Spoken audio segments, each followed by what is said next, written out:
fellas, how you going? So, next weekend is MadFest in Melbourne, which is going to be the home of the Madman National Cosplay Competition. And although it's a competition I'm not entering in this year, it is something I'm very familiar with, having entered over the past few years myself. And as for most cosplayers, especially for the competitors in the competition, the lead up to the convention can be relentless. We're talking stress, the weariness, complications, and especially lack of sleep. Now, take the lack of sleep, or when you do get the chance to sleep, you get plagued by the terrors in the night. That's right, your own dreams. So today, we're going to be talking about the cosplay nightmares that you're probably plagued with in the lead up to a big convention. Sound scary? Don't worry, you're not the only one having bad dreams. Let's go.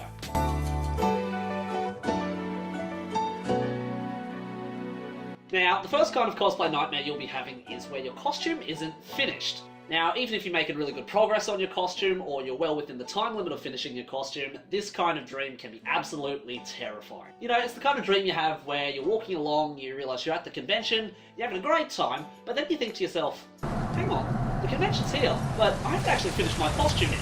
And then in the dream, you meet some of your friends at the convention, they start asking about your costume and how's it going, and oh, looks like you've done a great job on it, but then in the back of your head you're like, oh, it's not actually finished yet. And then you start thinking to yourself, oh, I actually have to try and get home so I can finish my costume, but then I might not make it back in time to enjoy the convention. Or to make it even worse, maybe you're making this costume for the purpose of a competition. You know, it's the kind of dream you have where maybe you're backstage just before you're about to go on stage, or maybe you're talking to the judges about all of the features of your costume. And then you try to explain to them, oh, I didn't include this part of the costume because I didn't like the way it looked, or it made it a bit light. So, you know, the way you're trying to describe an artwork and the way it makes you feel, or the way it inspired you to do, you just make up some random story, really. And even then, by the end of the dream, you kind of realise that you've actually finished that part of your costume, but for some reason you're not actually wearing it.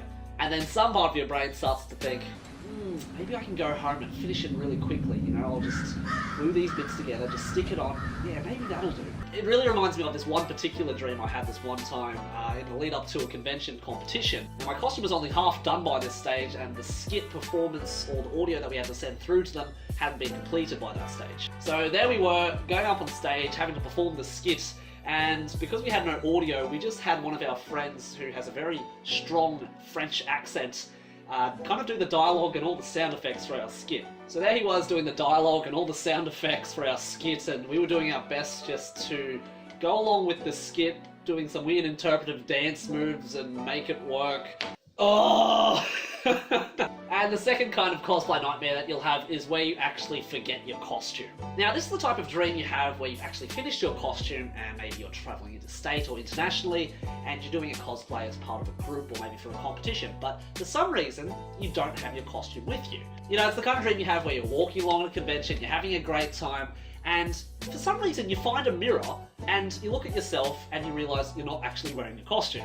Now, you're not naked, but you're just wearing normal clothes, but you think to yourself, I've been working on this costume for months, I finished it, I'm not wearing it, I'm at the convention. And at this point in time, you start making calculations in your head, seeing how long it would take for you to rush back home, get your costume, do your makeup, and rush back to the venue. And for some reason, you have a clock or a watch you can look at, and it's always about 1 or 2 in the afternoon, and the convention closes at 5 PM.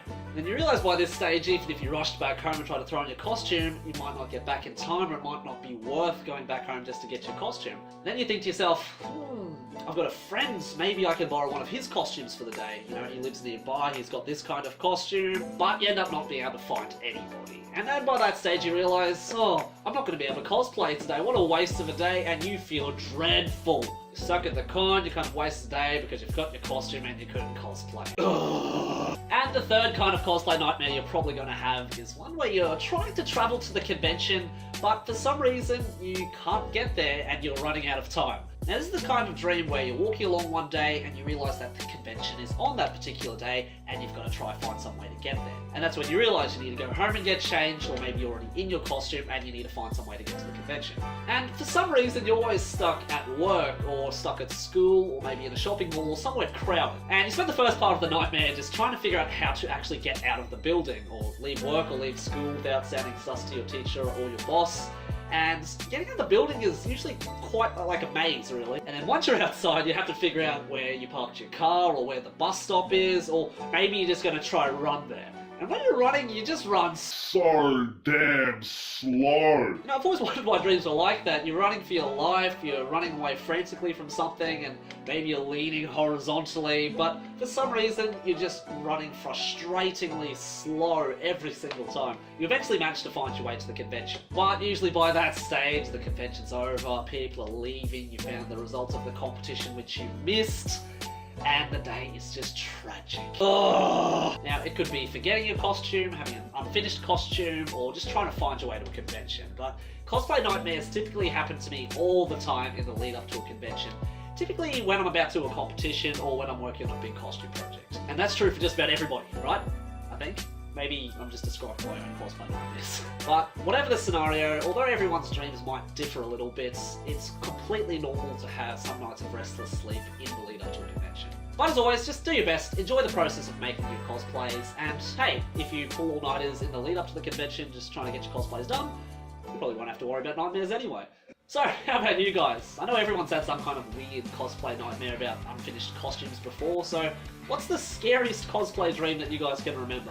Let me know in the comments below. And as I might have mentioned at the start, next week I'm heading off to Melbourne again, this time for MadFest. Now, MadFest in Melbourne is probably one of my favourite conventions in Australia to attend. There's great people, always lots to see and do, and I've just had a great time there in general most of the times I've been there. And this year I will be hosting a panel at MadFest, which will be on the Saturday at 12:30 PM at the community stage. So if you guys are attending that weekend, pop along and say hi, love to see you guys there. Anyway, that's it for this week. Thanks so much again for watching, guys. Really appreciate you. And as always, I'll see you again in another video next week.